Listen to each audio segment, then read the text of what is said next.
It's Saturday morning and Dave is standing in his kitchen in Mississauga in sweatpants, holding a coffee that went cold 20 minutes ago. Because he's been staring at his phone for 11 minutes. The dishwasher is mid-cycle, his daughter is watching cartoons in the other room, and the screen in his hand shows a headline that says, the average Canadian household in their mid-40s has a net worth of over $1 million. Dave is 45. Dave does not have $1 million. What Dave has is an RRSP he's afraid to open, a mortgage with 22 years left, and a HELOC statement sitting unopened next to the microwave. And he's doing exactly what millions of Canadians are doing this morning, trying to figure out if he's the failure or if the number is. Well, I've got good news and bad news. The good news is the number is a lie, a complete, statistically, mathematically laundered lie. The bad news is the real number isn't much better, and it comes with a clock attached. My name is Nick, not a financial advisor, just math. And today we're finding out exactly where you stand. Hit subscribe. Let's go. Let's start with the number you've probably seen floating around. According to recent Statistics Canada data, the average net worth of a Canadian household headed by someone aged 45 to 54 is somewhere north of $1 million. And for most people, that number lands like a punch in the stomach. You're 45. You're doing the responsible adult things. You've got some savings, maybe a house, and you are nowhere near $1 million in the bank. So either everyone else is secretly rich or something is wrong with you. Here's the truth. Something is wrong, but it's not you. It's the word average. The average net worth for this age group is over $1 million. The median is closer to $520,000. That's a gap of roughly $500,000 between those two numbers. And understanding that gap is the single most important thing in this video. When you calculate an average, you add everyone's net worth together and divide by the number of people. The problem is, if you put 1 billionaire and 9 broke guys in a room, the average net worth of that room is about $100 million. Technically true, practically useless. It's like averaging the net worth of a tech billionaire and a raccoon. Technically, the raccoon is now worth $50 million. I still wouldn't co-sign his car loan. The median is different. The median is what you get when you line everyone up from poorest to richest and look at whoever's standing exactly in the middle. That's the real person. That's your neighbor. That's Dave. And the median 45-year-old Canadian has a net worth of about $520,000. Not $1 million.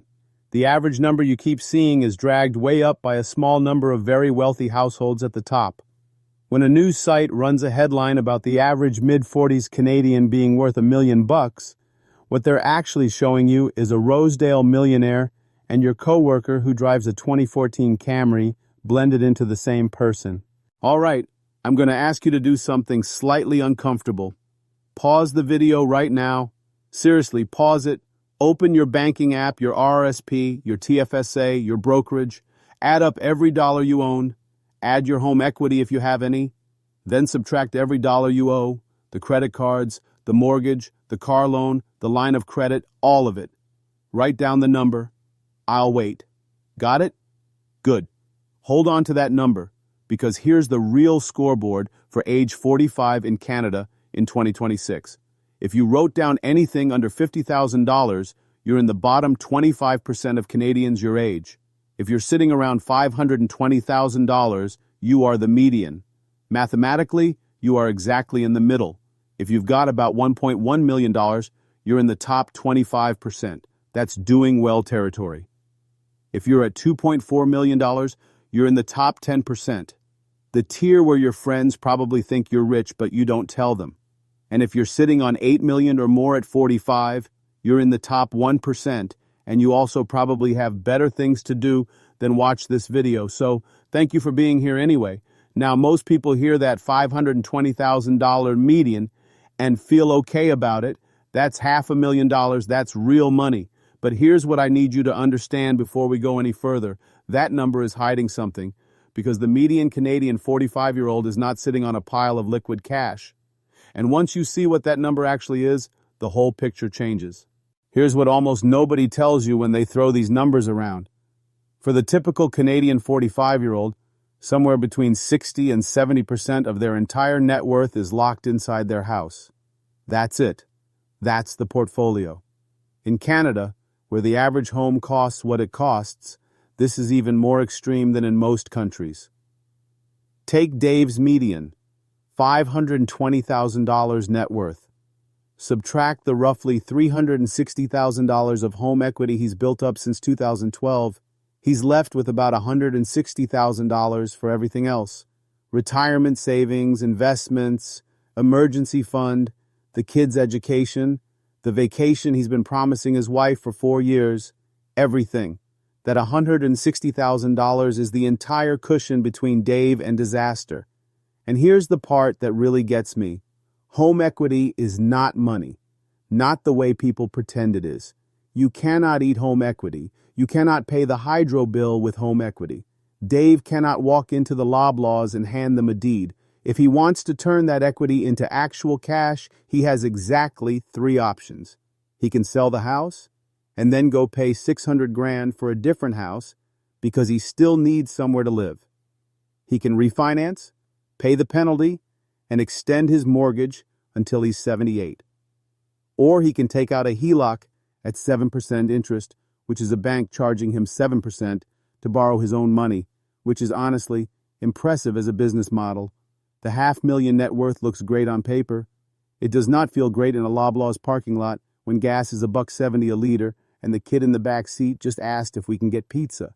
And if you just did the math on your own number and realized most of it is drywall, welcome to the club. It's a big club. And if you think that's where the bad news ends, buckle up, because the retirement account is worse. Let's talk about Dave's RRSP. Fidelity and most of the big institutions publish a rule of thumb that's become the gold standard. By age 50, you should have roughly 6 times your annual salary saved for retirement. 6 times. So if Dave earns the median household income of around $95,000, he should have something like $570,000 already sitting in retirement accounts by his 50th birthday. That's the benchmark. Ready for the real number? The median RRSP balance for Canadians in their late 40s is somewhere around $110,000. Not $570,000, $110,000. Dave, in his kitchen, with his cold coffee, has about $105,000 in his, which means he's not at 6 times his income. He's at roughly 1 times. He is, depending on how you count it, 5 to 10 times behind where the financial industry says he should be. And before you comfort yourself with, well, maybe he's got other accounts, when you add it all up, RRSP, TFSA, any pension, the median total retirement savings for this age bracket is still nowhere near that benchmark.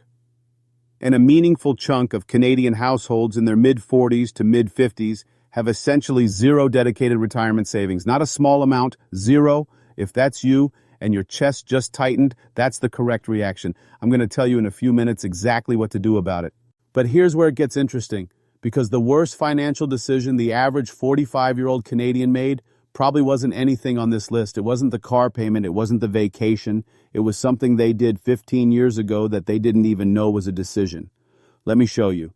If you were 30 years old in 2012, you had a full decade of historically cheap mortgage rates, a roaring stock market, and a housing market that was about to go vertical.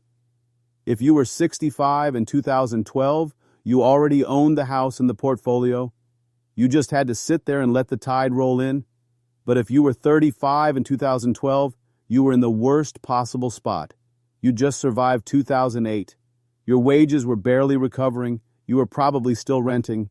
And by the time you'd saved enough to actually buy in, roughly 2019, 2020, 2021, Canadian home prices had already doubled or tripled. The window to build wealth the easy way closed on this generation exactly when it was their turn to walk through it, and nobody sent a memo. Now here's the part that should make you feel slightly better. It's not that Dave failed, it's that the game got harder. Much, much harder. The benchmarks the financial industry keeps publishing. You should have 6 times your salary by 50. Those were written for a game that isn't being played anymore. Now I want to be fair. When we talk about where the average 45-year-old stands, we can't only talk about what they own. We also have to talk about what they owe. And this is where Gen X quietly takes home a trophy they really did not want. Gen X carries one of the highest total debt loads of any generation in Canada. The average Gen X household is carrying mortgage debt, the highest credit card balances of any generation, auto loans, and the largest home equity lines of credit. Credit card interest in Canada now routinely runs north of 20%, which means, for a lot of these households, the credit card is growing faster than the RRSP. Read that again. The debt is compounding faster than the retirement account. And here's one that surprises people. A growing number of Gen X parents are still carrying education debt, not their own, but lines of credit and co-signed loans they took on to put their own kids through university, because tuition and rent in this country have gone where they've gone. Remember that unopened HELOC statement on Dave's counter? About 30 grand of it went to his older kids' tuition and Toronto rent. And it sits there, quietly compounding, while his RRSP limps along at 100 grand. Let me show you what peak earning age actually looks like for Dave. There's a name for it now, and it's disturbingly accurate. They call it the sandwich generation. More than half of Canadians in their 40s are currently supporting an aging parent while also raising a kid or financially helping an adult child. More than half. And about 1 in 5 is pulling triple duty, supporting minor kids, adult kids, and managing care for a parent all at once. Dave is one of them. His mom is 74. 2 years ago, she started forgetting names. Last year, she left a pot on the stove. She's now in an assisted living place that costs around $5,500 a month. Provincial health care covers the medical part.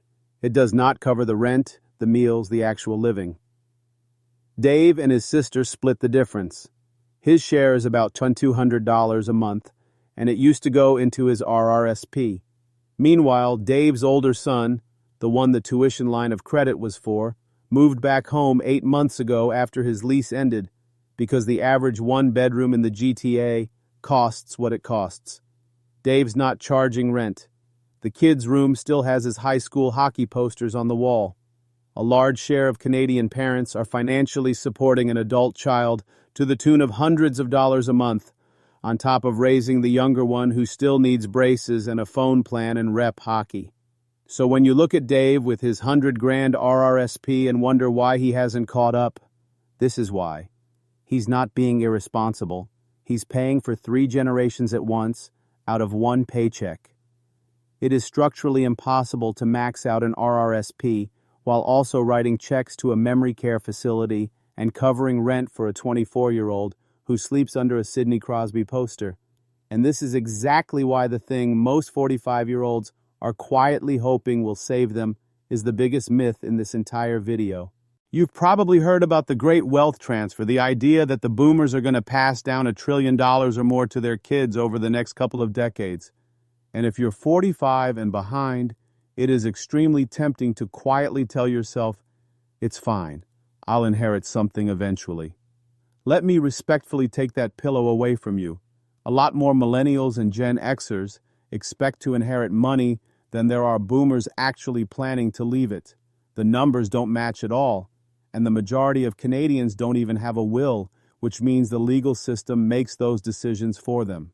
But here's the real kicker. Of all that wealth that's supposedly about to change hands, the overwhelming majority comes from a small slice of very wealthy households. So the wealth transfer is real, but it's extraordinarily concentrated. Most of it is going to people who already have money. For the median Canadian family, the actual inheritance, if there is one, is modest. And we haven't even gotten to long-term care yet, because before any inheritance leaves mom and dad's estate, a huge chunk gets eaten by exactly the kind of assisted living and care costs Dave is already paying for. Dave's mom is spending around $66,000 a year on care. That money is coming straight out of the house she planned to leave him. Every month she's there, his inheritance shrinks by $5,500. This is not a character flaw. This is just math. The wealth transfer is real. The wealth transfer rescuing the average 45-year-old is not. One more piece, and it's the one most people actively don't want to think about. CPP and OAS. The Canada Pension Plan is actually in solid shape, but here's what people don't realize. The average CPP payment is nowhere near the maximum. The average new retiree collects well under $1,000 a month from CPP. Add OAS on top, and you're still looking at a combined government check that for most people lands somewhere around $18,000 to $20,000 a year. And if you do manage to build real retirement income, OAS starts getting clawed back once your income climbs past about 90 grand. So the very thing you're trying to build can quietly reduce the check you were counting on. So let's total up where Dave actually stands. $500,000 in net worth, most of it in the house. 100 grand in retirement. A pile of debt, a mom in assisted living, a son back in the guest room, a daughter who still believes in magic, a wife who hasn't asked about the vacation in 6 months, an inheritance that's being eaten by a care home, and a government pension that, by itself, will not come close to replacing his income. That's not a portfolio, that's a math problem.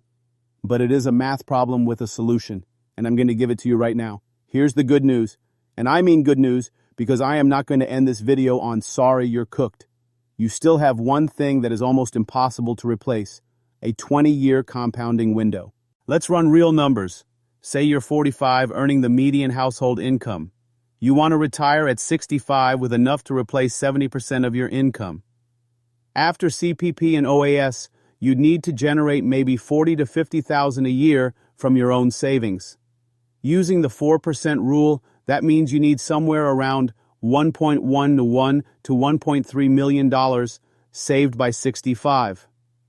Starting from a median 100 grandish base and getting there in 20 years is a real stretch on a median income. I won't pretend otherwise. So let me give you the number that actually matters. Even saving $800 to $1,000 a month, starting today at 45, inside a TFSA and RRSP at a 6 to 7% return, gets you to roughly $500,000 to $600,000 by age 65. Is that retired to Muskoka money? No. Is it the difference between genuine security and Googling cheapest provinces for seniors on a fixed income at age 72? Absolutely yes. The worst thing you can do at 45 is decide it's too late. The math is tight. It is not hopeless. The compounding window is narrower than it was at 25, but it stays open for about 20 more years, whether you use it or not. Here's what Dave decides to do. Monday morning, he opens the RRSP app he's been avoiding. He sets up an automatic contribution. And because RRSP contributions generate a tax refund in Canada, he funnels that refund straight into his TFSA every spring. Between the two, he automates about $700 a month. That's the whole plan. That's not a finance guru plan. That's just turning on the compounding machine and walking away. At a 6 to 7% return over 20 years, that decision, made on a Monday morning in sweatpants before he's even finished his coffee, is worth somewhere around $350,000 by the time he retires. 350 grand for one conversation with himself and a banking app. So where do you actually stand? If your number is above $520,000, you're doing better than half of Canada. If you're above $1.1 million, you're in the top quarter. And if you're under $50,000, you're not alone. About a quarter of your peers are right there with you. But the number you wrote down at the start of this video is not the number that matters. The number that matters is where you'll be in 2046, when the news is running headlines about the average 65-year-old, and some other guy is standing in his kitchen at 45 trying to figure out if he's the failure or if the number is. Because the average 45-year-old Canadian isn't failing, they're just running a race nobody told them started 15 years ago. The race is still on. You just have to stop pretending the finish line is going to wait for you. Set it up this week, set it up tonight, and then go pour yourself a fresh coffee because the one in your hand went cold about 11 minutes ago.